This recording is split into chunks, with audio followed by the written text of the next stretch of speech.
When a 7-year-old child is sold by her own grandmother, she not only loses her childhood, but her soul. For 10 years, I lived in hell while the adults who should have protected me counted the money from my pain. Good morning, my dear friends. This is Grandma Zelda here with my 72 years of life experience, speaking directly from my modest home in rural Kentucky, where the mountain breeze brings some relief from the heat and from heavy memories. Anyone who sees me today with my white hair, my garden plants in the backyard, and my prayer book always at hand would never imagine what I lived through as a child. Before I begin this difficult story, I want to thank you from the bottom of my heart for watching. If this story touches your heart, please leave a like, subscribe to the channel, and tell me in the comments which part of America you're listening from. That gives me strength to continue sharing these stories that need to be told. I was born in 1953 in a small town in Kentucky, so tiny it barely showed up on maps. Just a few dirt roads, a small church, a school that only went up to 4th grade, and lots of poverty. My mother worked in the fields from sunrise to sunset, and my father, well, he disappeared before I was even born, like so many other men of that era. We lived in a simple shack on the outskirts of town. Me, my mother, and my grandmother Josephine, or Grandma Jo as everyone called her. She was a strong woman with dark skin wrinkled by the sun, calloused hands, and a gaze that seemed made of stone. I never saw her smile, not once in all the years we lived together. Our house was made of wooden planks, dirt floor, a roof that leaked when it rained hard. The three of us slept in a single room, separated from the kitchen only by an old curtain. There was no bathroom inside, just an outhouse in the backyard, one of those with a hole in the ground that we called a pit. At night, we used a chamber pot under the bed so we wouldn't have to go outside in the dark. Hunger was our constant companion.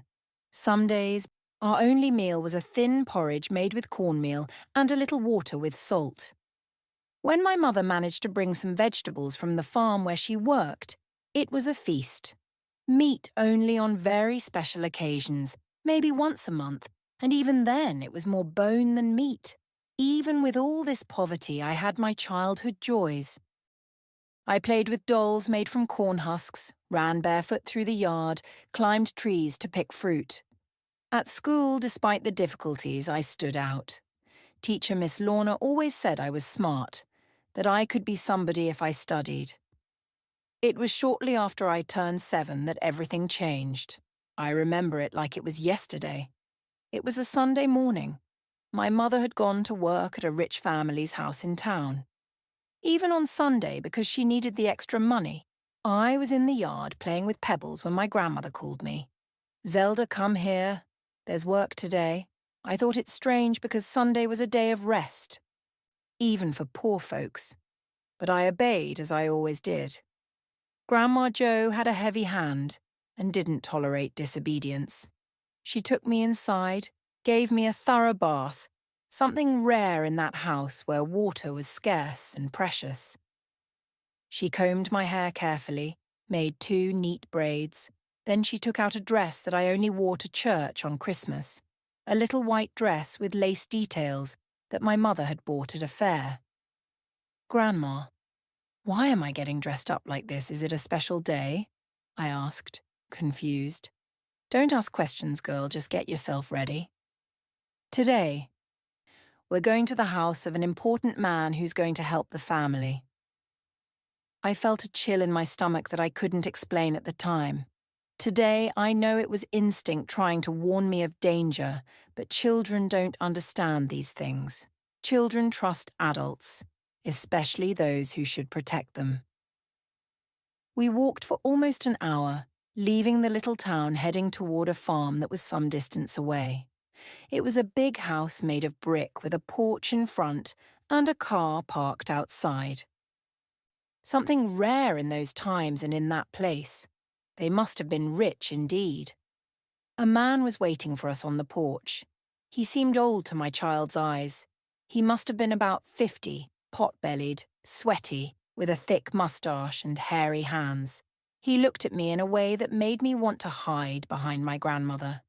"Is this her?" he asked, examining me from head to toe. "Yes, Mr. Anderson. Clean, healthy, just like we agreed. 7 years old, had her birthday last month." They talked a bit more in low voices. I saw when he handed my grandmother some money, which she quickly tucked into her bra. "I'll bring her back before nightfall," the man said. That's when I panicked. My grandmother was leaving me there with that strange man. I grabbed her skirt, begging her not to leave me. "Grandma, don't go. I want to go with you. Please." She bent down, held my shoulders firmly, and spoke in a tone that didn't allow for discussion. "Listen here, Zelda. You're going to stay and help Mr. Anderson with whatever work he needs.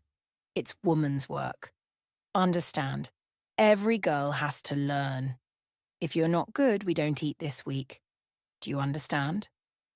I nodded, swallowing my tears. She had never spoken to me like that before, with that cold look, as if I were merchandise, not her granddaughter. "And don't tell your mother anything when you get back. This is our secret. If you tell, I'll know, and you'll get beaten until you can't sit down. Are you listening to me again?" I just agreed, paralyzed by fear. She turned and left without looking back even once. She left me there alone with that man who smiled in a way that gave me chills. "Come, girl, let's go inside. I have a job for you in there."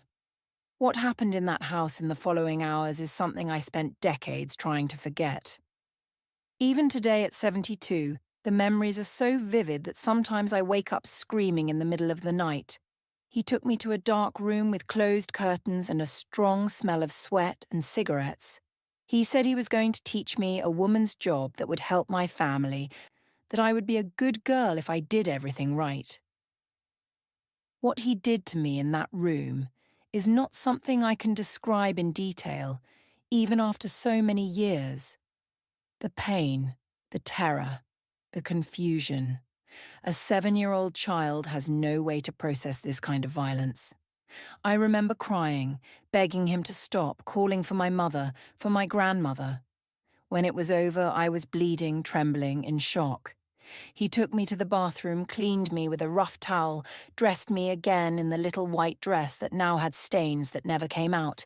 "If you tell anyone, I'll go to your house and kill your mother and grandmother. Understand, girl?" I nodded, unable to speak. I was numb, as if my soul had left my body to avoid feeling that pain. When my grandmother came back to get me, it was almost night. I was still shaking, could barely walk, right? She looked at me at the stained dress and showed no emotion. He said, "You behaved well. That's how it needs to be." On the way back home, she told me that this was normal, that all girls went through it, that it was a job that only women could do, that the money she received would buy food for the whole week. "Don't make that face, girl. It wasn't so bad. Next time will be easier. Next time." Those words caused me such terror that I vomited right there on the side of the road. My grandmother gave me a few taps on the back, impatient. "Stop with this fussiness. Do you want to starve? Do you want to see your mother sick from working so hard? This is all you need to do to help the family. Other girls your age do much worse things." When we got home, my mother was already there, worried about our absence. My grandmother explained that we had gone to visit a friend of hers who was sick, that I had played with other children and gotten dirty in the yard. I wanted to scream, tell everything, beg my mother to protect me. But the words wouldn't come out. The fear of what might happen, the threats, and more than that, the shame. A deep shame, as if what had happened was my fault. That night, lying on the thin mattress I shared with my mother, I cried silently until I fell asleep. She must have noticed something strange because she hugged me tighter than usual, as if she sensed something was wrong. But she didn't ask anything. Maybe from exhaustion, maybe from fear of the answer. What I didn't know that night, and would take years to discover, was that this first visit would be just the beginning of hell. My grandmother had found a source of income, and I was the commodity. The following week, we went to another house, then another, and another. Different men, different places, but always the same story. My grandmother would get me ready, take me, receive the money, and leave me with them for a few hours. She used different excuses for my mother, that we were going to help at someone's house, or visit an acquaintance, or pick up donated clothes, always on days when my mother worked away from home so she wouldn't suspect. Over time, the pattern changed a bit. Sometimes my grandmother didn't leave. She stayed in the living room of the house, chatting with the men, drinking coffee or whiskey, telling stories while I was taken to the bedroom by them. She pretended not to hear my crying, my pleas. She counted the money while waiting for the job to finish. The threats were constant. If I refused to go, she said I wouldn't eat that week. If I told anyone, she swore she would send me to a much worse place. Where disobedient girls go and never come back. That's how life is, she always repeated. Women were born to suffer. The sooner you learn that, the better. Once I tried to resist. I hid under the bed when she called me for the job. She dragged me out by my hair, gave me a beating with her apron belt, and locked me in the back shed where we kept firewood and tools. I stayed there for 2 days without food, just a little water that she would pour into a plate from time to time, as if I were a dog. When she finally took me out, I was so weak and so scared that I didn't resist anymore when she got me ready for another visit. The money she received never seemed to be enough. Our house remained poor, food remained scarce. Later I discovered that a good part went to the whiskey she drank in secret and to gambling with other women in the neighbourhood. I tried to tell my mother once when I was almost 8. I waited for a moment when we were alone. My grandmother had gone out to buy something at the store. "Mom," I began, my voice trembling. "Grandma Jo takes me to men's houses." I couldn't finish. The slap came hard, leaving the mark of 5 fingers on my face. "What lie are you making up about your grandmother? She takes care of you while I kill myself working." "What a shame, Zelda, what ingratitude." I never tried to tell again. I understood that I was alone in that nightmare. The years went by and the horror continued. From 7 to 9, from 9 to 10. Each year brought new men, new houses, new abuses. My grandmother transported me in different ways to avoid raising suspicions. Sometimes on foot, through hidden trails, sometimes hitchhiking in wagons, sometimes in cars when the client was rich enough to pick us up. I remember once I must have been about 9 when I was taken in the trunk of a car. It was dark, hot, I could barely breathe. When we arrived and the trunk opened, I saw that we were at a big house in a neighbouring town. There were other men waiting. That night there were 3, one after the other. My grandmother stayed on the porch, drinking whiskey with 2 more, waiting her turn to receive payment. I arrived home in the early hours, hurt, bleeding with a high fever. My mother was desperate, had called neighbours to look for us. My grandmother made up that we had gone to visit a sick relative in another town, that the bus broke down on the way back, that we had to wait on the road. "And why is she like this? Looks like she's been beaten," my mother shouted, examining me in the light of the kerosene lamp. "She fell from the bank near the bus stop." "You know how clumsy she is," my grandmother answered with that stone face that never showed emotion. I was sick for days with fever, body aches, an infection that made me cry every time I went to the bathroom. My mother made teas, applied compresses, prayed a lot. My grandmother just watched, irritated by the delay my illness was causing in the jobs. As soon as I got a little better, she was already preparing me for the next visit. It was as if nothing had happened, as if almost dying was just a temporary inconvenience. "Hurry up, girl. We lost almost 2 weeks with this whining of yours. Money doesn't fall from the sky." By this point, I was almost 10 years old. I was no longer an innocent little child. I was starting to understand what was happening to me, even without having words to describe it. I knew that what my grandmother called woman's work was wrong, that other girls my age didn't go through this. I saw how the other girls at school played carefree, how they had a sparkle in their eyes, how they still believed in good things while I was already dead inside. Only my body continued to function like a broken doll that someone forces to move. At school, my teachers noticed that something was wrong. I, who had been a brilliant student, now could barely concentrate.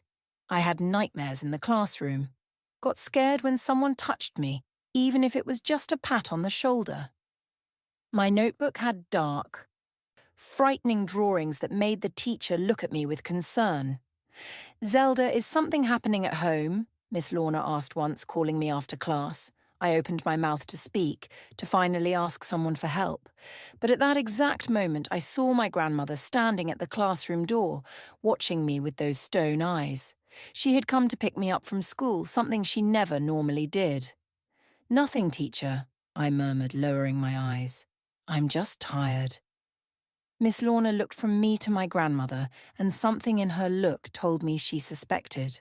But what could she do?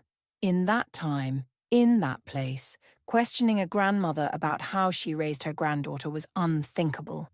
The switch and the belt on the behind were considered normal methods of education. Besides, my grandmother was respected in the community, or at least feared. Everyone knew her difficult temperament, her sharp tongue, her ability to hold grudges for decades. Nobody wanted to mess with Josephine. It was around this time that I began to plan my escape. I didn't know where I would go, how I would survive, but anything seemed better than continuing in that life. I started to save small things. A piece of bread hidden away, some coins I found on the street, a map of the region that I tore out of a school book. My dear friends, it pains me to relive these memories. Sometimes I need to stop, take a deep breath, and remember that that frightened little girl managed to survive, that I am here today, so many years later, able to tell this story to you. If you're still with me up to this point, thank you very much. I know it's not easy to hear these things, but it's important that these stories are told, that these dark secrets come to light, because somewhere at this very moment, there is a child going through something similar, thinking they are alone, that nobody will believe them. The worst was yet to come in my story. At 10 years old, when I thought I had already lived through the worst that life could offer, I discovered that hell has many levels, and I was just beginning the descent. Life has a cruel way of making us accept the unacceptable. When terror repeats day after day, week after week, it loses that initial impact. Not because it hurts less, it never hurt less, but because your body and mind create mechanisms to continue functioning despite the pain. It's as if a part of you disconnects, leaves the body, and observes from afar what is happening. That's what happened to me between 10 and 12 years old.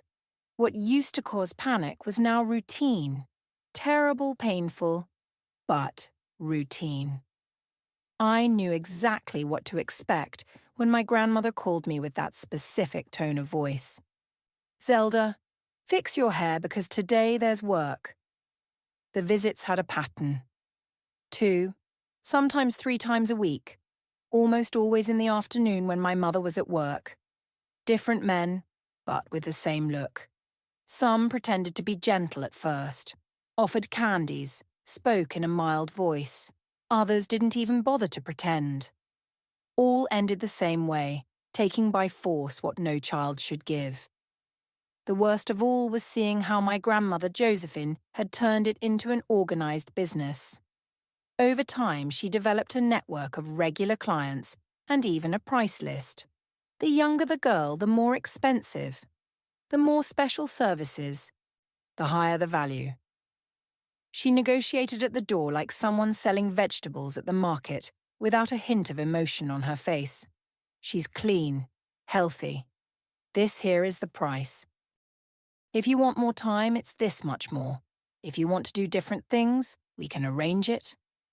I stood there head down while she discussed the details as if I were merchandise, an object without feelings or will of my own. In some houses, she would leave me and go away, coming back hours later to pick me up.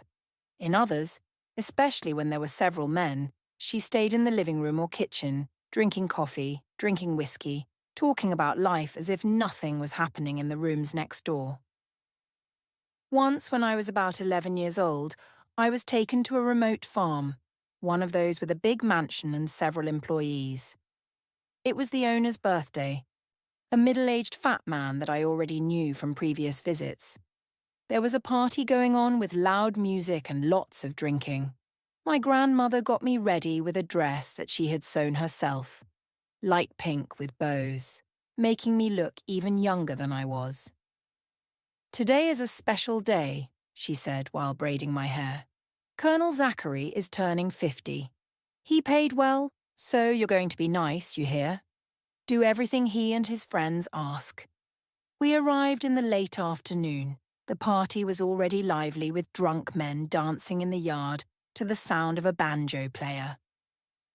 My grandmother took me straight to the back of the house where the so-called colonel was waiting with 3 more men. They were all already drunk with red eyes and stumbling walks. "The birthday present has arrived. Zach!" shouted one of them, looking me up and down. The colonel smiled, passed his hand over my head like someone petting a dog, and handed a wad of money to my grandmother. It was more than usual. I could tell by the way her eyes gleamed as she counted the notes. "Make yourselves at home," she said, tucking the money into her bra. "Just don't hurt the girl too much. I have another appointment with her tomorrow." She left, closing the door behind her, leaving me alone with 4 adult men. What happened in that room during the following hours is something I try to erase from my memory to this day. It was all of them, one after the other. When one finished, he would go out to drink more and come back to enjoy again. I lost count of how many times each one used my body that night.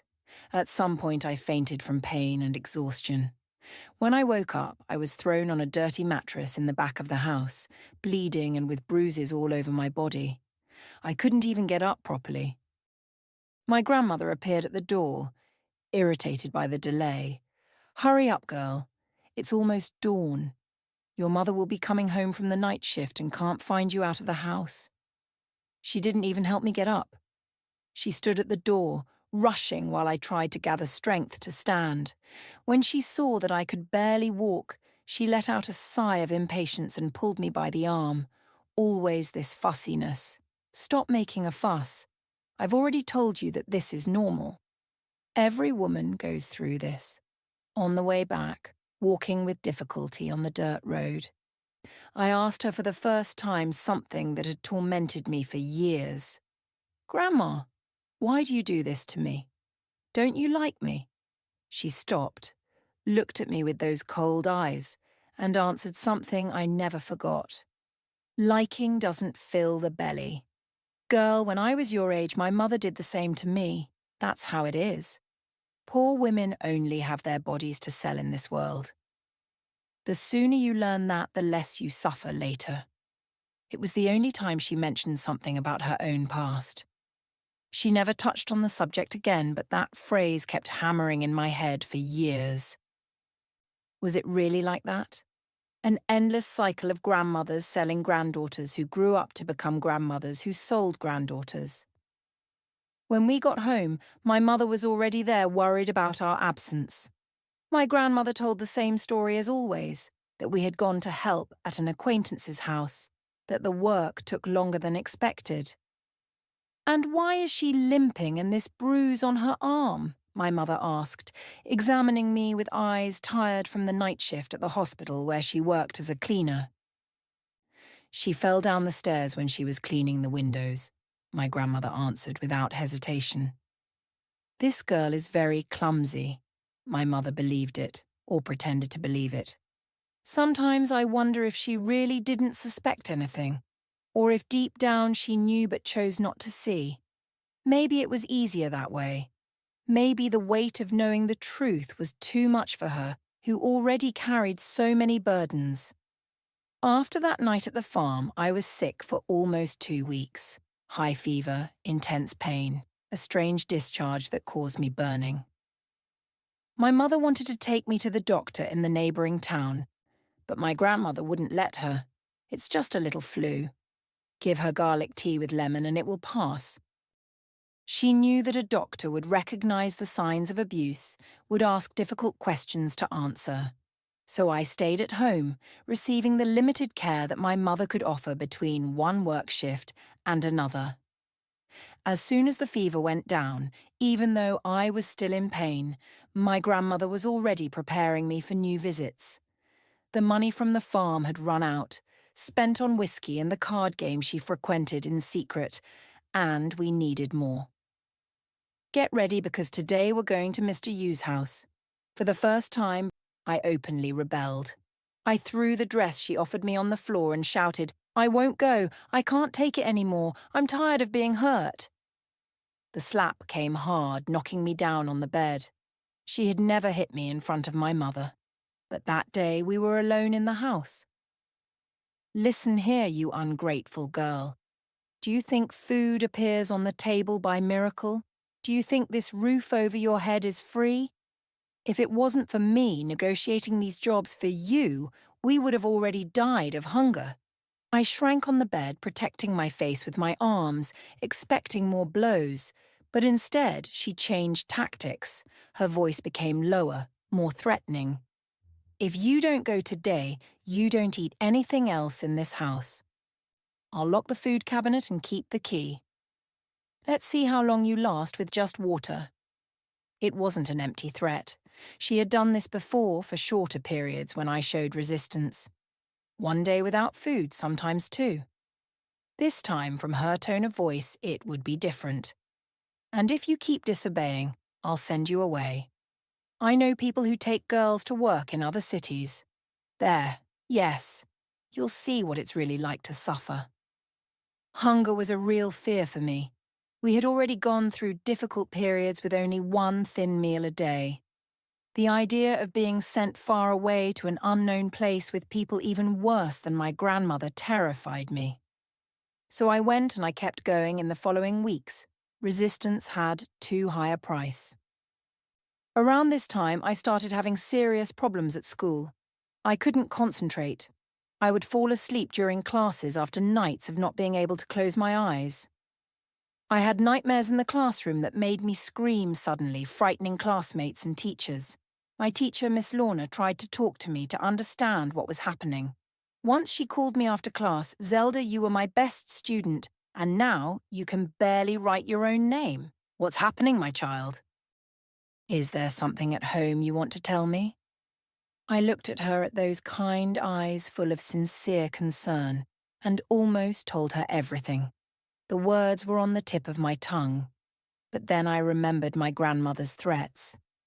What would happen if I spoke? And more than that, I remembered the times I had tried to tell my own mother and wasn't believed. Why would a teacher believe me? "It's just tiredness, teacher. I've been helping a lot at home." She didn't seem convinced, but she didn't insist either. In those days, family problems were considered a private matter in which no outsider should interfere. I stopped going to school shortly after. My grandmother decided that I already had enough education and that my time would be better spent working. In reality, she feared that I might end up telling something to the teachers, or that they would notice the increasingly evident signs of abuse. My mother protested weakly. She valued education, dreamed of seeing me graduated someday. But the final word was always my grandmother's, who controlled the money and the decisions of the house with an iron hand. A 12-year-old girl needs to learn to take care of the house, not waste time with books. I never learned to read, and I'm here alive and strong. Thus, my world became even smaller. Without school, without friends, without any contact with the outside world beyond the terrible visits that my grandmother arranged, I began to live in a universe composed only of our shack and the houses of the men who bought me. It was during this period that I developed a method to mentally survive the abuses. When they started, I would close my eyes and transport myself to another place. I imagined a green field with colourful flowers and a stream of clean water. In this place, I could run, play, be just a child. Nobody hurt me there. Nobody touched me in ways that caused me pain and shame. It was a dissociation, although I didn't know that word at the time. My mind literally disconnected from my body in order not to feel the horror it was going through. While adult men raped a 12-year-old girl, this girl visited imaginary fields where she could be free. The frequency of the visits increased over time. Without school to justify my absence at certain times, my grandmother could take me at any time of day, 3-4 times a week, sometimes more than once on the same day, with different men. My body began to show the signs of this constant abuse. Recurrent infections, bleeding, chronic pain that never completely disappeared. I developed a persistent cough that I later discovered was tuberculosis, probably contracted from one of the clients who was already visibly sick when my grandmother sold me to him. The tuberculosis was ironically a brief period of relief. I got so sick that not even my grandmother risked taking me for visits. For almost a month I could stay at home coughing up blood with high fever, but at least free from the daily abuses. A neighbour who had experience as a healer was the one who diagnosed my disease. She prepared herbal teas, said prayers, applied picases on my chest. Slowly, I began to get better. As soon as the fever subsided and the cough decreased, my grandmother was already planning to put me back to work. But the healing neighbour, Miss Nancy, interceded. "The girl is still weak, Josephine. If you force her now, she might have a worse relapse." Tuberculosis is no joke. It was the first time I saw someone directly confront my grandmother. Miss Nancy wasn't afraid of her. Perhaps because she was older. Perhaps because she had respect in the community as a healer. The fact is that my grandmother hesitated, retreated temporarily. All right, she can rest for another week, but then she goes back to normal work. That extra week was precious. I regained some strength, not just physical, but mental. And most importantly, I received daily visits from Miss Nancy, who came to check my condition and bring more of her homemade remedies. It was during one of these visits when we were alone, my grandmother had gone out, and my mother was at work, that she asked me the question that would change everything. "Girl, what has your grandmother been doing with you? This body is too marked up to be just falls and accidents." Her look was different from any other I had seen. There was no judgment, no suspicion, just a deep compassion that broke through all my defences. For the first time in years, I told the truth. I told everything from the first visit at 7 years old to the multiple and frequent abuses I suffered now at 12. I cried so much that I could barely speak at times. Miss Nancy just held my hands, listening in silence, occasionally wiping away her own tears. When I finished, I expected to see disbelief in her eyes, as I had seen in my mother's. But what I saw was anger, not directed at me, but at the situation, at my grandmother, at the men who had abused a child. "My child," she finally said, "what they did to you is a crime of the worst kind. Your grandmother has no right to sell your body like this. Nobody has." Those words were like water in the desert. Someone finally validated what I felt intuitively, that it was deeply wrong, that I didn't deserve to go through that it wasn't normal or acceptable. "We need to get you out of here," Miss Nancy continued, holding my hands tightly. "I know people in the big city who can help. There are shelters for girls like you." For the first time in years, I felt something different from fear and resignation. I felt hope. A small flame, fragile but real. "My mother," I began, thinking about what would happen to her if I ran away. Your mother is an adult. She can take care of herself or come along if she wants, but you are a child, Zelda. You need to be protected. That night, I couldn't sleep. The idea of escaping, of finding safety, of never again having to endure the hands of those men on my body. It was too powerful to allow sleep, but fate has a cruel way of interfering at the most important moments. The next morning, Miss Nancy was found collapsed in her yard. A stroke, the neighbours said. She was rushed to the hospital in the neighbouring town but didn't survive. My only ally, my chance at salvation, left this world before being able to help me. The news hit me like a punch in the stomach. The small flame of hope that had been born was brutally extinguished. I was alone again, trapped in the same desperate situation with no way out in sight. 2 weeks later, my grandmother took me to a visit that would change everything. It was a man I had never seen before at a remote farm. Something about him was different from the others. A colder, more calculating look. When I entered the room where he was waiting, I felt a chill that wasn't just from fear, but from pure terror. What happened in that room in the following hours was so brutal, so inhuman, that even now, 60 years later, I can't describe it in detail. He didn't just want to abuse me. He wanted to hurt me, humiliate me, completely destroy me.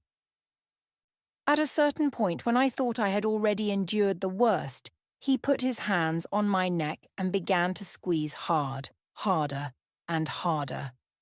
I looked in his eyes and saw something I had never seen before. The desire to kill. "Nobody's going to miss you, you little," he whispered as he squeezed. "Your grandmother already got the money. What happens to you afterwards doesn't matter." It was at that moment on the brink of death that something inside me snapped. A survival instinct that I didn't even know still existed, awakened with full force. My body, weak and hurt, found a final reserve of energy. With a sudden movement, I managed to break free, push him away. He, surprised by my unexpected resistance, fell backwards, hitting his head on the corner of the bedside table. I didn't stop to see if he was injured. I didn't stop to get my clothes. I ran naked, bleeding, out of that room, out of that house, out of that life that wasn't a life. The dirt road stretched out in front of me under a sky that was beginning to darken. I didn't know where I was going. I just knew I couldn't go back. Never again. I ran down the dirt road like a wild animal, fleeing from hunters, my body naked, cut, bleeding, but moved by a desperation that was stronger than any physical pain. I didn't look back even once.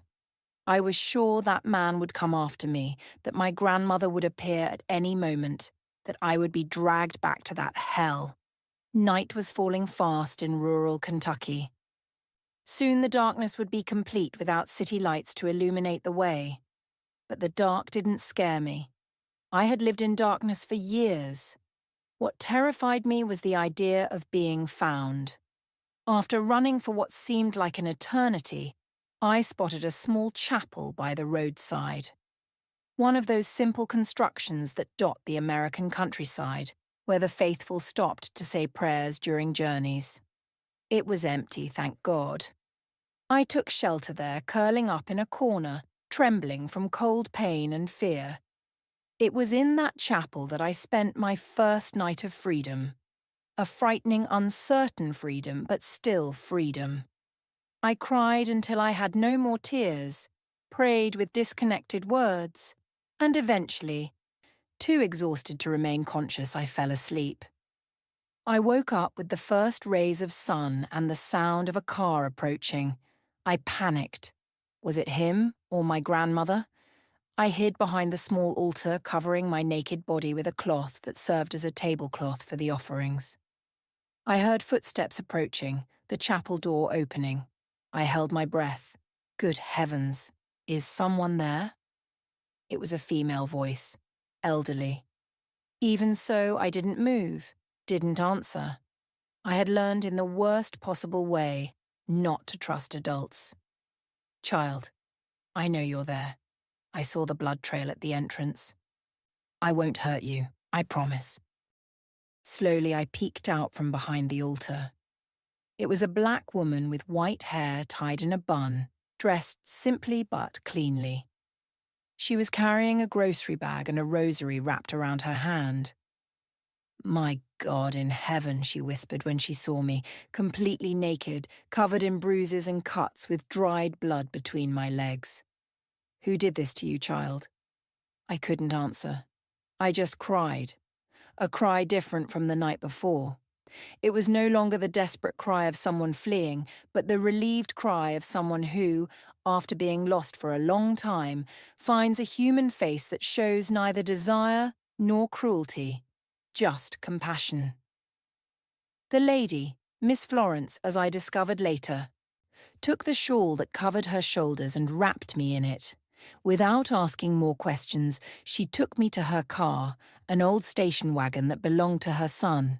She put me in the back seat, careful not to touch any of my wounds, and drove in silence to her house. Miss Florence lived alone in a small farm a few miles away.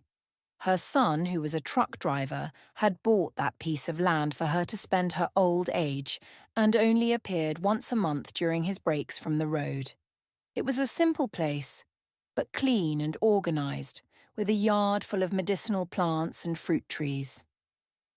She took me inside, filled a basin with warm water, and with a gentleness that I had never known, cleaned my wounds. She didn't ask questions about what had happened or how I had gotten into that situation. She just took care of me as if I were a bird fallen from the nest, fragile and in need of protection.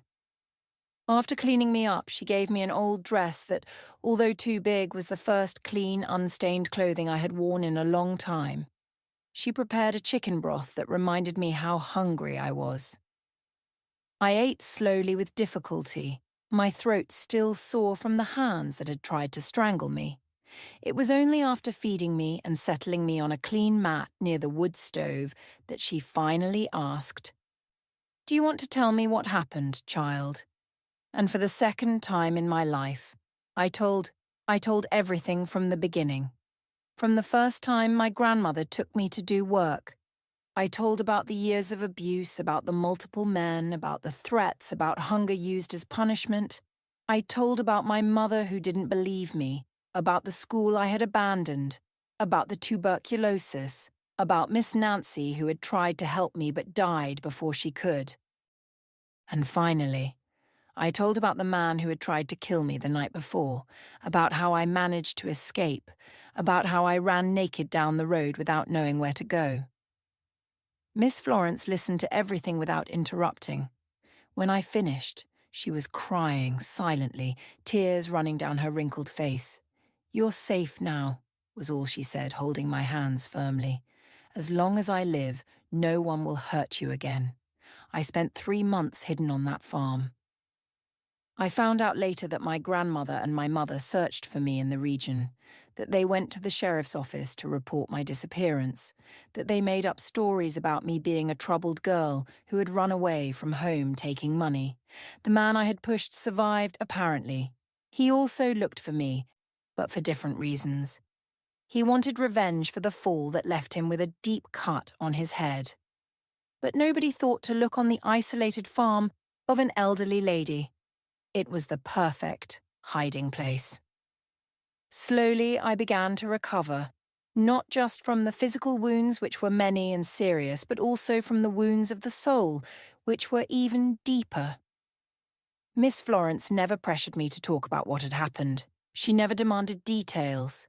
She was just there, a constant and comforting presence, teaching me small tasks around the farm, telling me stories of her own life, showing me that there was kindness in the world. She was a faith healer and herbalist known in the region for her recipes of natural remedies. With her, I learned the power of plants, which healed wounds, which calmed the mind, which strengthened the body. It was ancestral knowledge passed down through generations that she now shared with me. These plants are the wisdom of the earth, she would tell me as we harvested herbs in the yard. They don't judge. They don't hurt. They just heal and strengthen those who know how to respect them.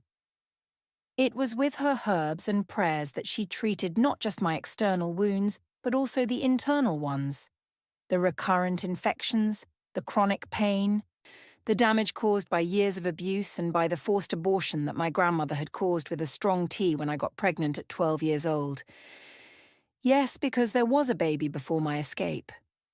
A baby I never got to know that was expelled from my still-forming body with bitter herbs that made me bleed for days. Delirious with pain on the floor of our shack. My grandmother refused to call for help, saying it was fussiness that women were made to endure pain. I almost died on that occasion, and a part of me really did die, an innocence that I never recovered. Miss Florence heard this story with tears in her eyes, and then took me to a special little corner of the yard where she planted a rose bush. "This is the little angel's rose bush," she explained, "to honour the life that couldn't bloom, so that you know that that child was not guilty of anything, nor were you. The guilt was theirs. Only theirs." It was the first time that someone acknowledged the baby I lost. The first time that I could openly cry for that loss, without shame or guilt. That rosebush became a place of healing for me. I watered it daily, talked to it, confessed my fears and hopes to it, and it grew strong and resilient just as I was beginning to grow. After 3 months, when my physical wounds had healed and I no longer woke up screaming every night, Miss Florence called me for a serious conversation. "Zelda, you know you can't stay hidden here forever. You're 12 years old. You need to study, have a normal life, and I'm already old. I don't know how much longer I'll have on this earth." Panic immediately invaded me. Going back home was unthinkable. Going back to my grandmother, to those men. I would rather die. "I'm not going to send you back to that hell," she assured me, seeing my fear. "But I know a place in Cincinnati where they take care of girls who have suffered like you. A shelter run by nuns. There you can study, have a clean bed, food on the table, and most importantly, safety." Cincinnati seemed like another world. I had never left the countryside, never seen skyscrapers, never imagined a life beyond those dirt roads and simple little houses. The idea terrified and fascinated me at the same time. What if they find me there? What if my grandmother discovers where I am? They won't find you. Cincinnati is too big, and at the shelter, nobody will give you up. The nuns are strict but fair. They protect their girls like lionesses. So, on a morning in October 1966, I boarded the bus to Cincinnati, accompanied by Miss Florence. She had sold some chickens and a pig to buy the tickets and some new clothes for me. The first clothes that were really mine that I had ever owned. The trip lasted hours that seemed like days.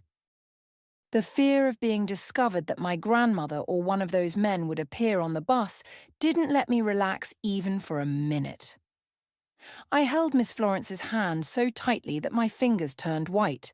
Cincinnati welcomed me with its heat, its strong smells, its incessant noise. A huge city, labyrinthine, so different from everything I knew that it seemed like another planet. The paved streets, the tall buildings, the cars everywhere, the hurried people who didn't even notice our presence. It was frightening and wonderful at the same time. The St. Mary's shelter was in an old mansion in a working-class neighbourhood run by Franciscan nuns. When we arrived, we were greeted by Sister Conch, a tall, thin woman with a stern face but kind eyes. Miss Florence explained my situation in general terms, a girl who had suffered serious abuse and needed protection. The nun didn't ask for details. She seemed to have seen cases like mine before. She just nodded and said that I would be welcome, that there would be a place for me among the other girls. Saying goodbye to Miss Florence was one of the hardest moments of my life. She had been my saviour, my first experience of truly maternal love. She hugged me tight, whispering blessings and advice in my ear, and gave me a small cloth bag. "These are seeds from the little angel's rosebush," she explained.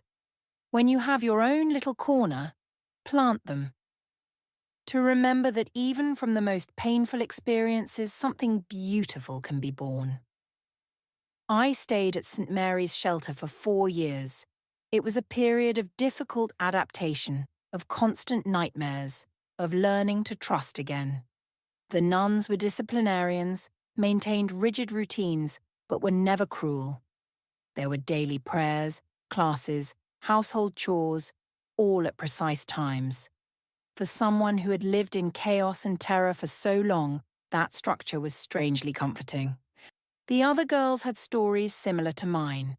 Some had been abused by stepfathers, others abandoned by mothers who couldn't support them. Others rescued from the streets where they prostituted themselves to survive. We were all survivors, each in our own way. I went back to studying, picking up from where I had left off when my grandmother took me out of school.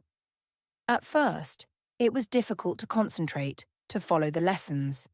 My mind was still fragmented by trauma, full of black holes and memories that exploded at the most unexpected moments. But the nuns were patient, especially Sister Matilda, the English teacher, who stayed with me after classes, helping me recover the lost time. "You have a gift with words, Zelda," she would tell me as she read my essays. "Through them, you can transform your pain into something greater than yourself." It was she who encouraged me to write a diary, to put on paper the memories that tormented me. At first, it was too painful. The words came out disjointed, stained with tears. But over time, I discovered that each memory I put on paper lost some of its power over me. It was like draining the poison from a wound so that it could finally heal. The years at the shelter weren't easy, but they were safe. For the first time since I was 7, I could sleep without fear of being woken up to do work. For the first time, I had regular meals, clean clothes, a place to call my own, even if it was just a bed in a dormitory shared with 15 other girls. At 16, I had to leave the shelter. It was the rule. When we completed that age, we needed to make room for younger, more vulnerable girls. Some went back to their families when that was possible and safe. Others went to work as domestic employees in houses that the nuns considered trustworthy.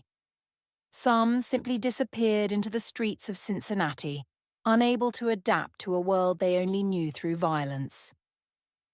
For me, the nuns found a job in a small family boarding house near downtown. I would be responsible for cleaning the rooms and helping in the kitchen. In exchange, I would receive a small salary and could live in a small room at the back of the property. It was a new beginning. Frightening, uncertain, but still a new beginning. I was 16 years old, healthy, although tuberculosis had left scars on my lungs that I carry to this day, and for the first time, a future ahead of me that I myself could shape. Mrs. Bree, Martha, the owner of the boarding house, was a middle-aged woman, widow of a businessman, who had left that small business as support for her and the 2 sons. She was demanding with the work, but fair.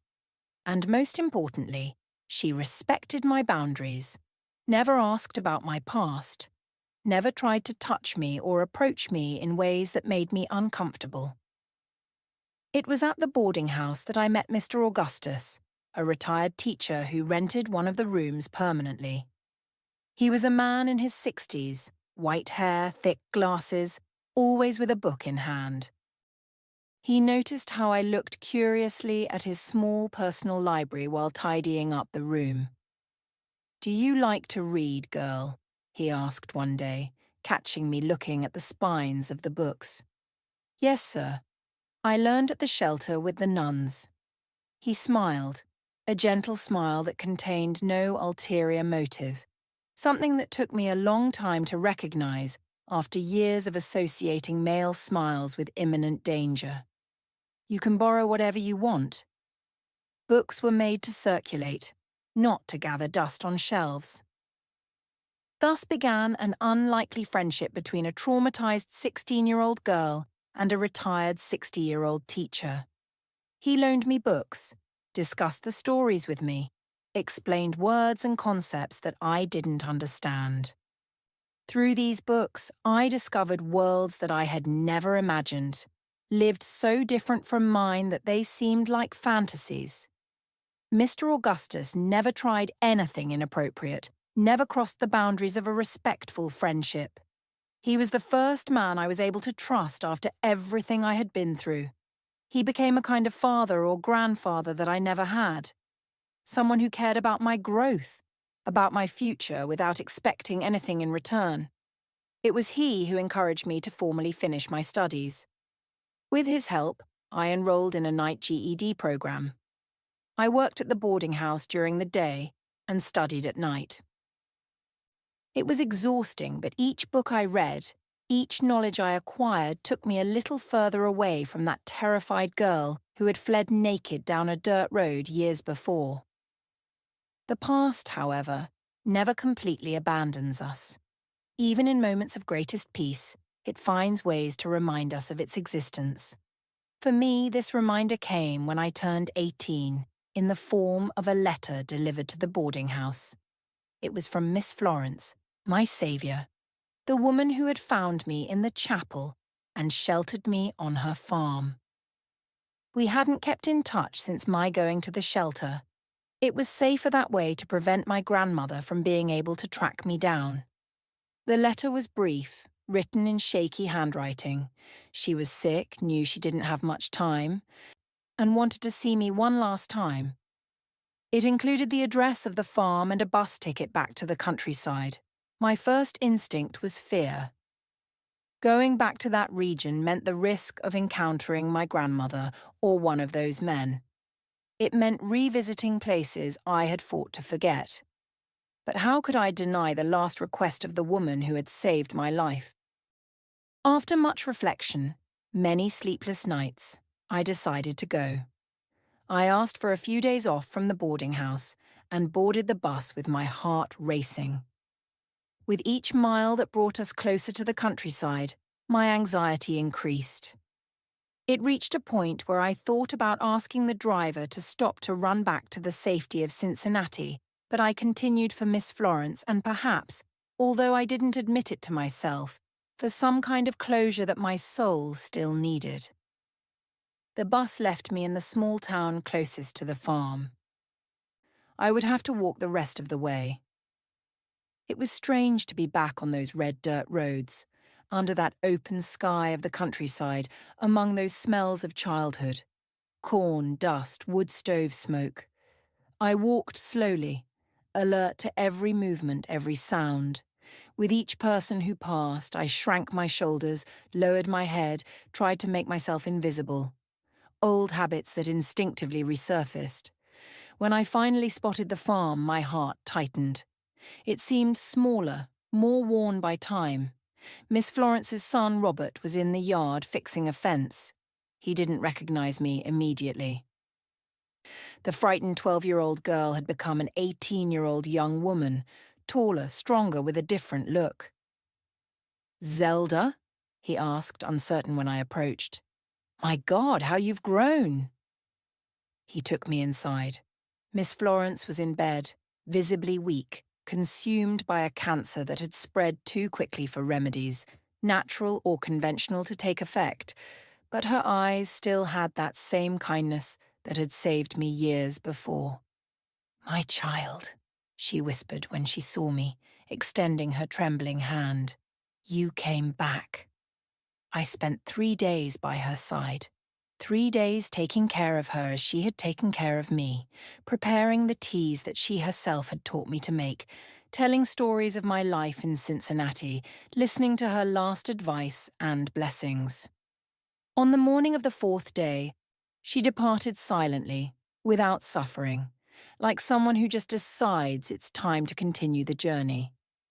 I held her hand until the end, feeling life that body that had harboured so much wisdom and kindness. The funeral was simple as she would have wished. Just me, Robert, and a few close neighbours. When it was all over, he called me for a conversation. "My mother left something for you," he said, handing me an envelope. She asked that I only deliver it after she was gone. Inside the envelope was a deed. Miss Florence had left the farm to me. That piece of land where I had found safety for the first time, where my healing had begun, would be mine. "But what about you?" I asked Robert, confused. "You're her son. You should have everything." He smiled, a smile that reminded me of his mother's. "I have my life on the road, my house in the city. This place always meant more to you than to me." My mother knew that. I returned to Cincinnati to organize my life, finish my studies, say goodbye to Mrs. Martha and Mr. Augustus. 3 months later, I was back at the farm, my farm. Now it was risky. I knew my grandmother still lived in the region. Perhaps some of those men, too. But something inside me had changed. I was no longer the terrified girl who ran to hide. I was a woman who had survived the worst and was ready to face her demons. The first one I encountered was from the past. At the town market buying supplies for the farm, I came face to face with my mother. 6 years had passed since my escape. She looked much older, bent, with deep circles under her eyes and already greying hair despite being only 40 years old. We stared at each other for a long moment. I saw the recognition in her eyes, followed by shock, disbelief, and then shame. Deep, painful shame. "Zelda," she whispered, as if seeing a ghost. "Is it you? Is it you, Zelda?" My mother's voice was a trembling whisper in the middle of that market, as if she was seeing a ghost. For a moment I was paralysed. So many emotions crossed through me at once: anger, fear, sadness, and something I didn't expect to feel. Pity. My mother looked like an aged and worn-out version of the woman I remembered. Deep wrinkles marked her face, prematurely grey hair, hands calloused from so much work. Her eyes, however, were what impacted me the most. Empty eyes defeated of someone carrying a weight too great. "Yes, it's me," I answered, surprisingly calm.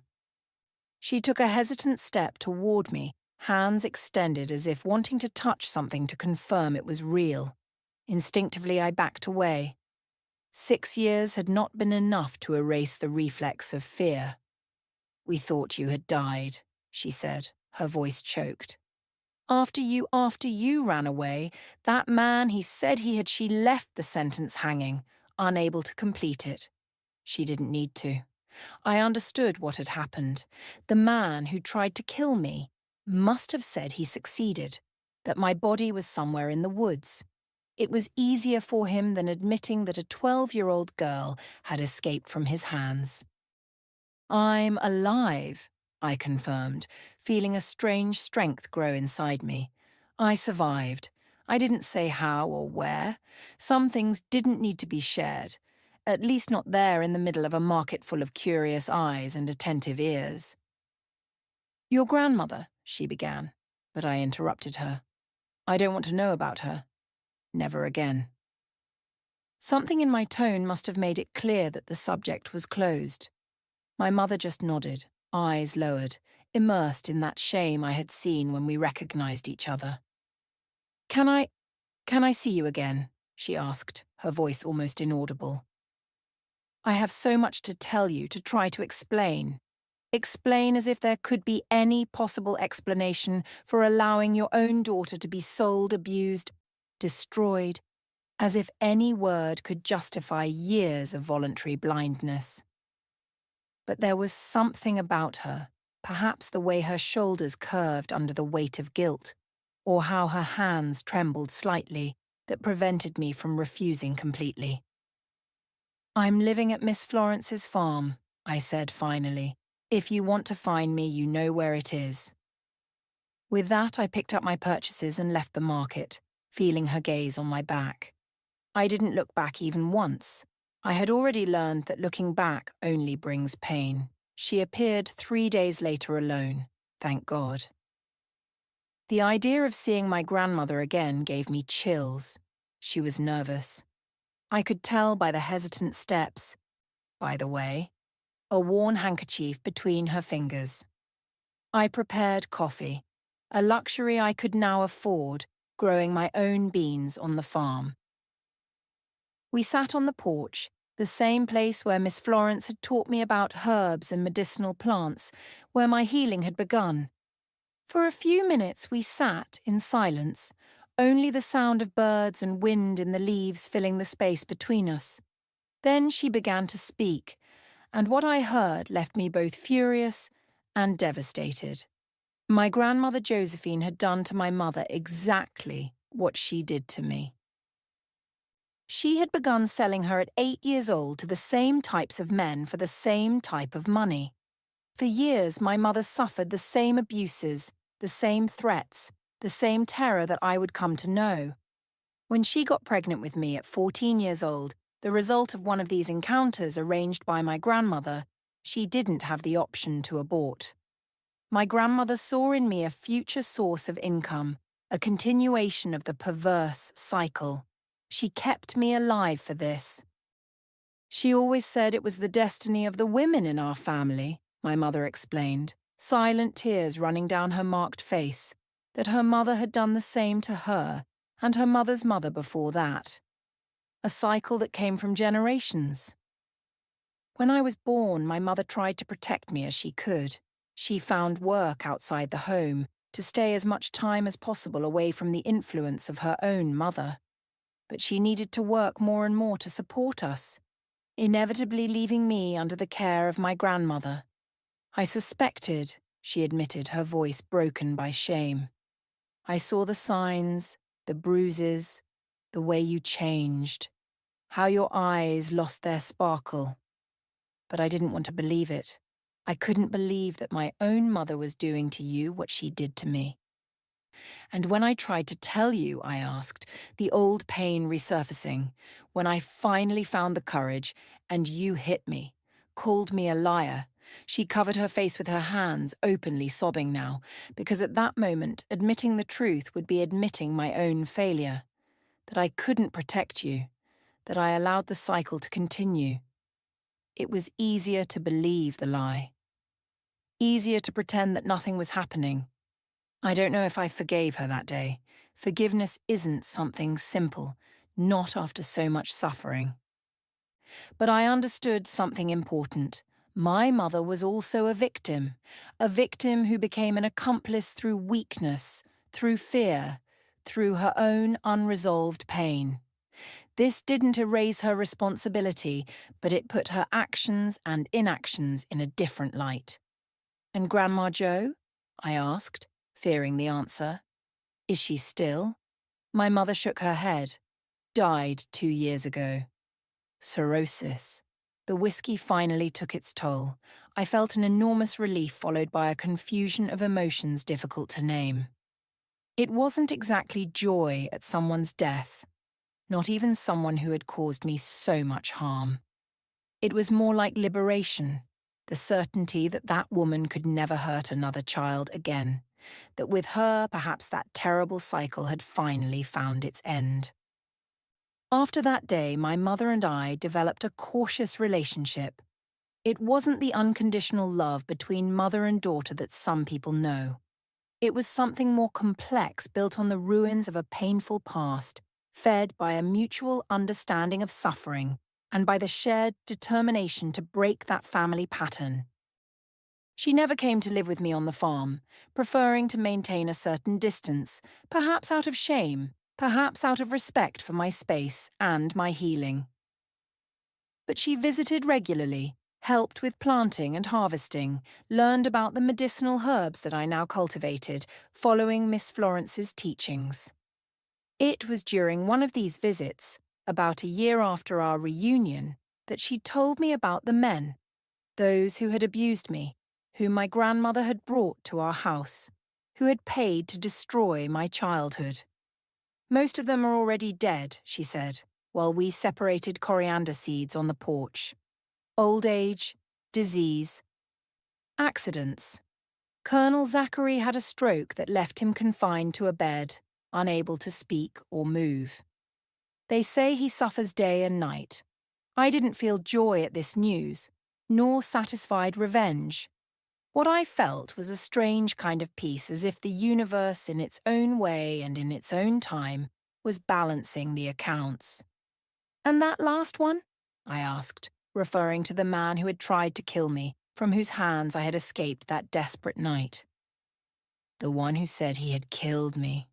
A sad smile passed over my mother's face, disappeared shortly after. "They say he went away to Ohio. Others say he got involved with dangerous people and ended up at the bottom of some river. Nobody knows for sure. I never knew what happened to him either. And I decided that it didn't matter. He no longer had power over me, over my dreams, over my future. He was just a shadow from the past, increasingly distant.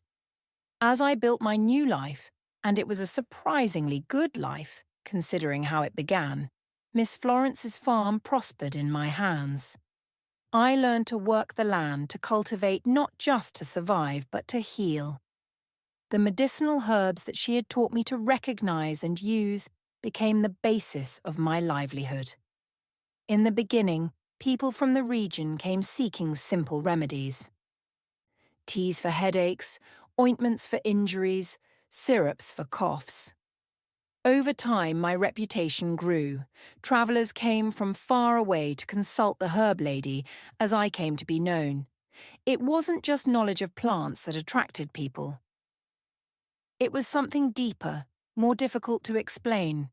Perhaps it was because I, having known the depths of human suffering, could recognize the pain in others' eyes. I knew how to listen without judging, to advise without imposing, to offer comfort without false promises. Many of the people who sought me out were women and girls who were victims of abuse similar to what I suffered. They came seeking remedies for injured bodies, but also for broken souls. And I discovered that by helping them heal, I also healed myself. Each story heard, each piece of advice given, each hand held in moments of despair reminded me that my suffering had not been in vain, that I could transform it into something greater, something that helped break the cycle for others. It was in 1978, at 25 years old, that I met Joseph. He was a young agronomist who worked on a rural extension project, teaching sustainable agricultural techniques to small producers in the region. He came to my farm to talk about new planting methods, but ended up staying to learn about my medicinal herbs.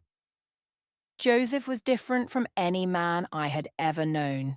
Quiet, respectful, with a genuine curiosity about my work and my knowledge. He never tried to impress or dominate me, never invaded my personal space, never assumed he was entitled to anything beyond what I freely offered.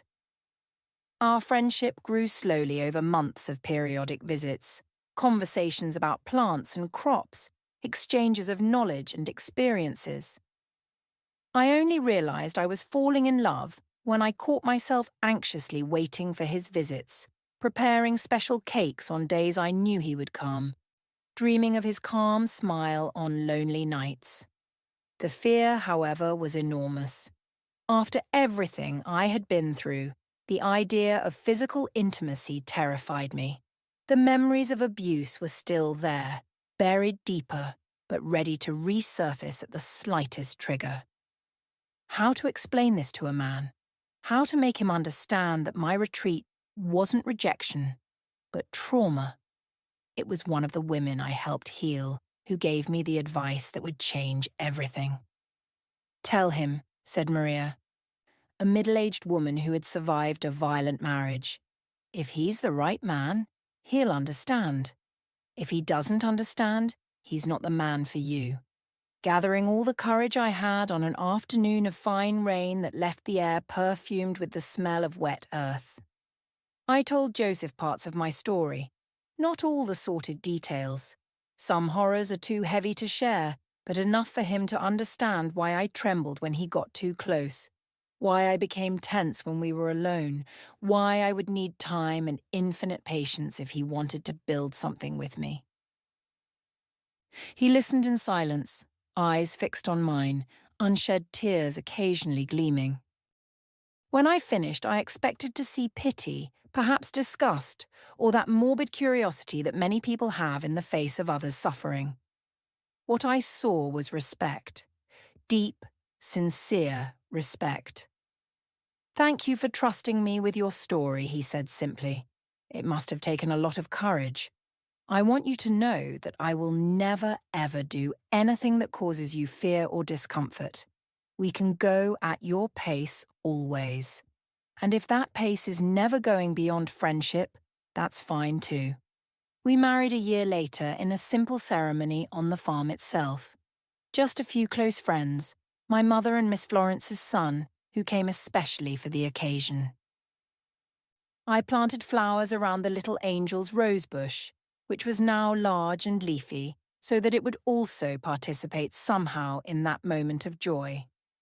Our life together had its challenges, of course. There were nights when I woke up screaming, trapped in nightmares where rough hands still hurt me.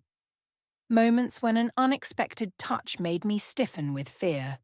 Situations where intimacy became impossible due to sudden flashbacks. But Joseph never complained, never pressured, never made me feel broken or insufficient. With infinite patience, he helped me rediscover my own body, not as a source of pain and shame, but of pleasure and connection. A year after the wedding, I discovered I was pregnant. The news brought a complex mixture of joy and terror. My only previous experience with pregnancy had been that one at 12 years old brutally ended with a forced abortion that almost killed me. The idea of carrying a child inside me again awakened memories that I preferred to keep buried. I'm afraid I confessed to Joseph one night lying in our simple wooden bed that he himself had built. What if I can't love this child? What if seeing it makes me remember everything I went through? He held my hand between his, those calloused hands from work on the land that had never, not once, caused me pain. "Then we'll face it together," he promised, one day at a time. Na was born on a hot March dawn in 1980. After a difficult labour that lasted almost 20 hours, when the midwife placed her in my arms, small and red, crying strongly, something extraordinary happened. All the fear, all the apprehension, all the anticipated terror simply disappeared. In their place, a love so immense, so overwhelming that it barely fit in my chest. Looking at that perfect little face, I made a silent promise. This child would never know the kind of pain I knew, would never feel fear inside her own home, would never doubt the unconditional love of her parents, and above all, would never ever be forced to grow up before her time.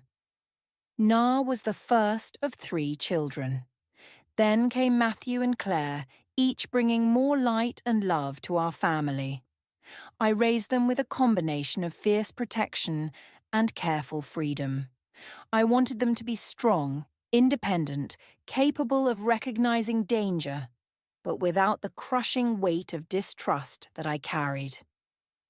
I told my story to them when they were grown enough to understand, not all the horrible details, but enough for them to know where they came from, what cycles we had broken, what choices we had made to ensure that the past didn't determine the future. "Grandma," Na said to me once, already an adult with children of her own, "how did you do it? How did you survive all that and still become someone so full of love?" The question caught me by surprise. I had never thought of it in those terms. Surviving had been instinct. Loving had been choice. Day after day, decision after decision, choosing not to let hate and resentment poison what I had managed to build. I had help. I finally answered. "Miss Florence, the nuns at the shelter, your father, People who showed me that there was kindness in the world, even after I had known the worst of it. And I had you, my children, who gave me a reason to break the cycle, to be better than those who came before me. Today, at 72 years old, looking back at the long road I've travelled since that 7-year-old girl being taken for the first time to do work, I feel a kind of peace that I never thought possible. It's not a perfect peace. The scars are still there. Some nights are still long. Some triggers can still momentarily transport me back to those dark rooms. But it's a real peace built not in denial of suffering, but in its transformation. A peace that comes from knowing that despite everything they tried to take from me, innocence, dignity, even life itself, they couldn't take my capacity to love, to heal, to grow. The girl who ran naked down a dirt road, bleeding and terrified, found not just refuge, but purpose. The cycle of generations of abuse that seemed destined to continue was broken by my hands, by my choices, by my refusal to accept that pain was all that life had to offer. And if there's one lesson I'd like to leave for those who hear my story, it's this. No matter how deep the darkness, there is always a path to the light. No matter how many times they try to break you, there is always the possibility of rebuilding yourself stronger, wiser, more complete. Healing doesn't erase the scars, but transforms them into marks of a battle won, of a life reclaimed. Time has a curious way of passing. When we look back, decades seem to compress into moments, like pages of a book quickly leaped through by the wind. In these moments of reflection, I clearly see how each choice, each small victory over fear brought me to where I am now, to this porch where I now rock in the chair that Joseph built for me almost 40 years ago. Rebuilding a life after being so deeply broken is not a linear process. There is no single moment of complete healing. No magical day when we wake up and all the trauma has disappeared. It's more like learning to live with a part of yourself that has been altered forever, but without allowing that part to define who you are or who you can become. When Na turned 7, the same age I was when my grandmother began selling me, I went through a period of anxiety so intense that I could barely sleep. I would stay awake watching my daughter sleep, terrified by the idea that something horrible might happen to her, that I might fail to protect her just as my mother failed me. Joseph noticed, of course, he always had a special sensitivity for moments when the past came back to haunt me. You are not your grandmother, he would gently remind me, nor your mother. You are Zelda, the strongest and most loving woman I know. Nena is safe with us. It was true, but fear isn't rational. I only began to calm down when Nena passed 12, the age at which I escaped. Healthy, happy, protected, loved. When she turned 15 without ever having known the kind of horror that marked my childhood, I could finally breathe a little easier. We had broken the cycle. The curse of generations had not reached my daughter. Throughout the 1980s and 1990s, our little farm transformed with Joseph's knowledge of sustainable agriculture and my own knowledge of medicinal plants. We created a place that wasn't just our home, but a center of healing and learning for the community. I began to receive women, more and more of them, who came seeking not just remedies for the body, but for the soul. Women beaten by their husbands, girls abused by stepfathers or uncles, elderly women abandoned by family. They came first for the teas and ointments, then returned for the conversations, for the welcome, for the possibility of being heard without judgment. How did you manage to overcome it, Mrs. Zelda? Was the question I heard most. How did you find the strength to move forward? I never had easy answers. Each person is unique. Each trauma leaves different marks. What worked for me might not work for others. But there was something I always shared. The idea that we are stronger than we imagine, that within us exists a capacity for regeneration that goes beyond what seems possible in moments of greatest despair. In 1988, we formalized our work by creating the Wildflowers Association. With the help of some friends, including Mr. Augustus, the retired teacher who had encouraged me to study years before, we secured a small grant to build some basic facilities: a larger room for consultations, a shed for processing herbs, a space for meetings and workshops. The goal was simple: to offer women in the region not just emergency help, but tools to rebuild their own lives. We taught everything from planting techniques and preparation of natural remedies to basic notions of rights literacy for those who couldn't read, and mainly ways to become financially independent. Financial independence is the first step to freedom. I always said when you can support yourself, you can choose to stay or leave. It was work that required infinite patience. Many women returned to abusive relationships several times before they could finally leave for good. Some never managed to, but each small victory, a woman who finally reported her abuser, a young girl who went back to school, an elderly woman who regained her dignity, was celebrated as a greater triumph. Our family grew along with the work. Nina, Matthew, and Claire were raised among these brave women, learning early about compassion, justice, and the importance of extending a hand to those in need. Initially, Joseph and I tried to protect them from the most difficult stories, from the darkest details of what happened in so many homes. But children perceive more than we imagine. Why does that lady have a black eye? Mom, Matthew asked once at 8 years old after seeing a young woman who had just arrived at the farm fleeing from her violent husband. We then decided that it was better to educate them with the truth adapted to the age of each one than to let them create fantasies that might be even more frightening.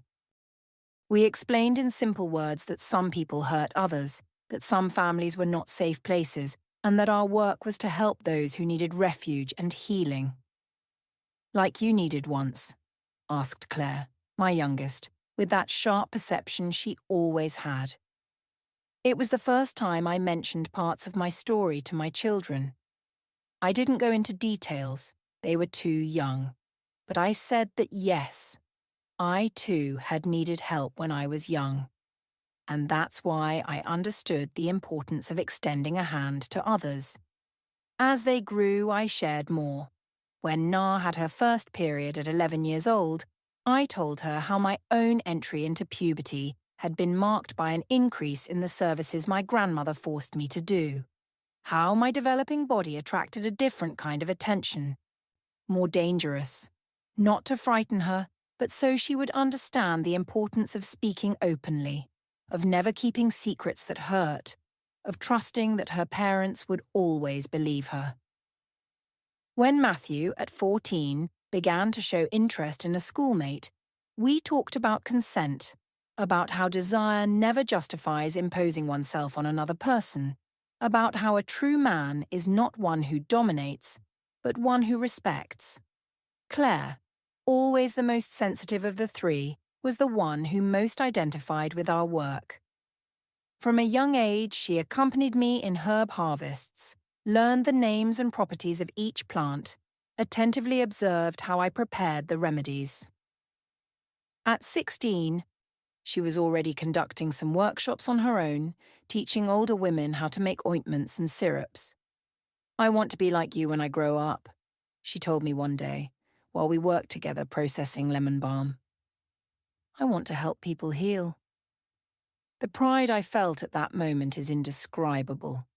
It wasn't just a mother's pride seeing her daughter find her path, but the deep sensation that something had been redeemed, that from the arid soil of suffering had sprouted not just survival, but purpose that extended beyond myself. The 1990s brought significant changes to our region and our work. Information began to circulate more quickly, even in rural areas. Laws protecting women, although insufficient, were discussed. Girls stayed in school longer, dreamed of universities, of careers beyond marriage and motherhood. Our association grew, gained recognition. We began to receive visits from groups from other cities, from university students interested in traditional medicine, from researchers documenting folk knowledge. In 1997, I was invited to speak at a conference in Cincinnati about traditional healing practices. Me, who had barely completed basic education, speaking before doctors, anthropologists, scientists. The fear was immense. Who was I to speak to those people full of diplomas and formal knowledge? What did I have to offer beyond stories and personal experiences? Exactly that, said Joseph, always my biggest supporter. Your stories and experiences are your greatest treasure. They are real. They are lived. They are true. They may have studied from books, but you learned in your own skin. That lecture was a watershed. I spoke about the plants I used, of course, about preparation methods, about the results I saw, but I spoke mainly about healing as a holistic process, that it's no use treating the body if the soul remains sick. That many of the ailments I treated had roots not in bacteria or viruses, but in various forms of violence, in broken hearts, in spirits crushed by years of abuse. I didn't reveal my personal story on that occasion. I wasn't yet ready to expose my past so publicly. But I spoke as someone who knows the territory of suffering from the inside, not just as a distant observer. And that made all the difference. After that lecture, our work gained even more visibility. We received support from national and international NOs, managed to expand our facilities, offer more services. In 2001, we inaugurated the House of Flowers, a temporary shelter for women in extreme violent situations who needed a safe place to stay while rebuilding their lives. It was a simple but significant ceremony. Na, already with a degree in psychology, took over coordination of the shelter. Matthew, who had followed in his father's footsteps in agronomy, took care of the productive part of the farm, developing sustainable crops that helped economically maintain our increasingly larger structure. Claire, who chose to study nursing, divided her time between the regional hospital and our care centre. My mother was present at the inauguration. Our relationship had improved over the years, although it never became completely free of the shadows of the past. She never remarried, dedicating herself to volunteer work with orphan children. A form of redemption, perhaps, for not having been able to protect me. "You did it, daughter," she said, looking at the simple plaque that identified the House of Flowers. "You transformed pain into something beautiful." It was true. That place represented everything I didn't have. Safety, shelter, the possibility of starting over without fear. Each woman who passed through our doors had the chance that was denied to me for so many years. The chance to write her own story, free from the hands that tried to control her. In 2010, at 57 years old, I did something I never imagined I would do. I wrote a book. It wasn't a technical book about medicinal plants, although that knowledge was present in the pages. It was my story told for the first time in a complete way, without censorship or omissions. Flowers Among Thorns was born from hundreds of sleepless nights, from tears shed over a simple notebook, from deep conversations with Joseph and my children who encouraged me at every step. It wasn't easy to relive certain moments, to put into words experiences that for so long remained only as sensations of terror in my body. But it was liberating. The book, initially published by a small regional publisher, exceeded all expectations. It was reprinted several times, reached other regions of the country, eventually was translated into Spanish and distributed in other countries of the Americas. I received hundreds of letters and later emails from women who identified with parts of my journey, who found hope in the possibility of reconstruction that my story represented. "Your story saved my life," wrote a young woman from Indiana. "I was about to give up when I read your book and realized that if you managed to survive what you went through, I can too." It was difficult to assimilate the impact that my words had. I, who for so long was silenced, threatened not to tell what I was living, now saw my voice reach places I never imagined, touch lives I would never know personally. With the royalties from the book, we expanded our work even more. We created a scholarship program for young survivors of violence, a community library specializing in women's rights, professional training workshops in various areas. Our small farm transformed into a true center of social transformation, receiving people from all over the country. Joseph was by my side at each step of this journey, my companion, my safe harbor. Even when the work required travel, lectures, meetings, he never complained.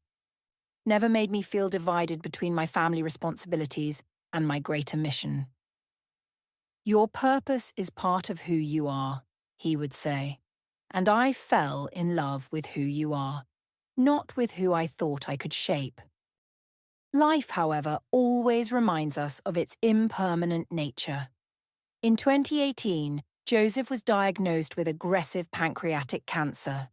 In just 6 months, the strong man who had been my support for more than 4 decades withered before my eyes, consumed by the disease that not even the best treatments could stop.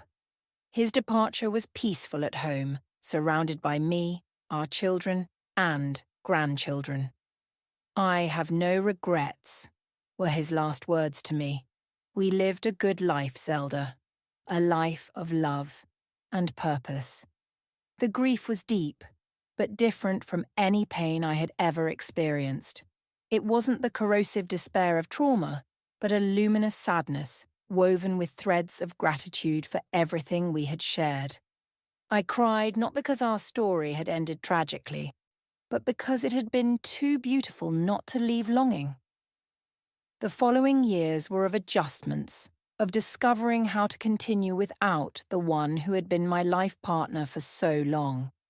Our children feared that I would isolate myself, that I would lose interest in the work that had been our shared passion.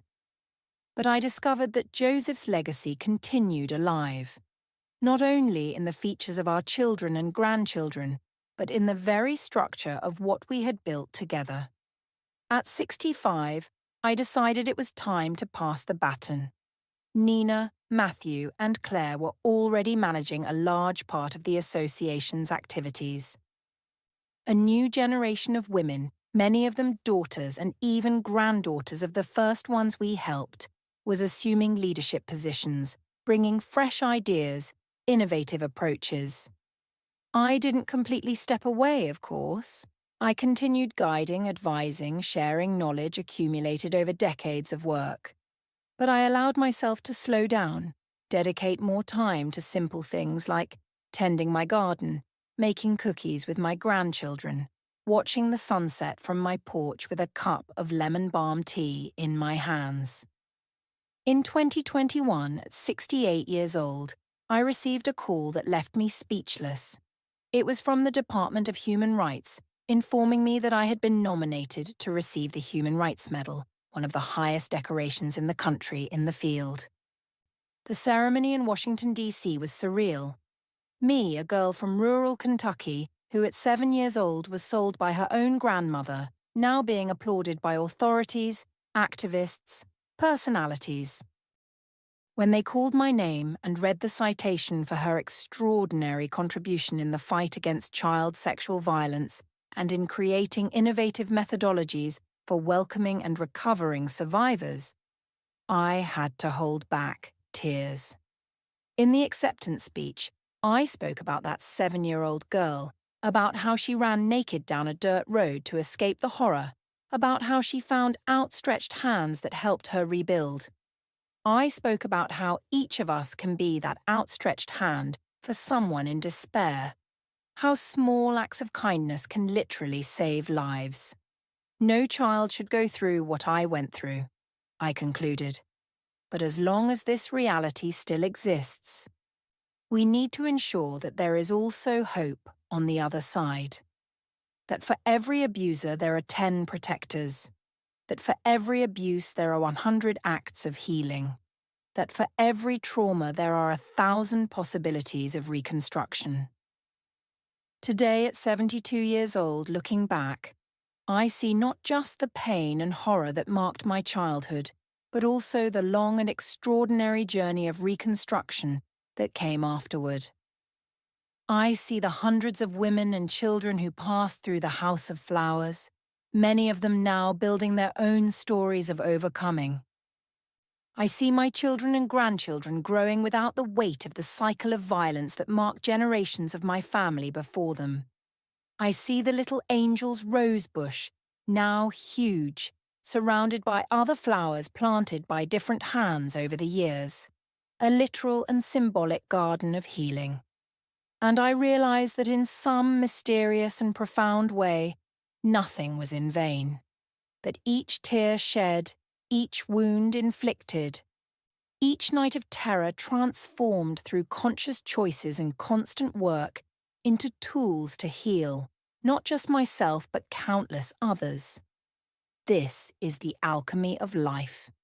Our capacity to transform the lead of suffering into the gold of wisdom and compassion. It's not magic, it's hard work. It doesn't happen overnight, but over decades of small daily choices not to give in to bitterness, to hatred, to despair. My dear friends who are listening to me now, if this story touched your heart in some way, I ask that you leave your like. Subscribe to the Grandparents' Tales channel and share with someone who might need to hear that reconstruction is possible, that the end of a nightmare can be the beginning of a meaningful life. And remember that no one should face their demons alone. No one should carry the weight of trauma without a friendly hand to share the burden. If you're going through something difficult now, know that you're not alone. There is always a path to healing, always a possibility of reconstruction, always a new morning waiting after the darkest night. This grandma who speaks to you has seen the worst and the best of humanity and chooses to believe in the best every day. You too can make that choice. Thank you for listening to me until here. May God protect the path of each one of you. And may you never lack the courage to transform pain into purpose, trauma into wisdom, and scars into maps to guide others to freedom.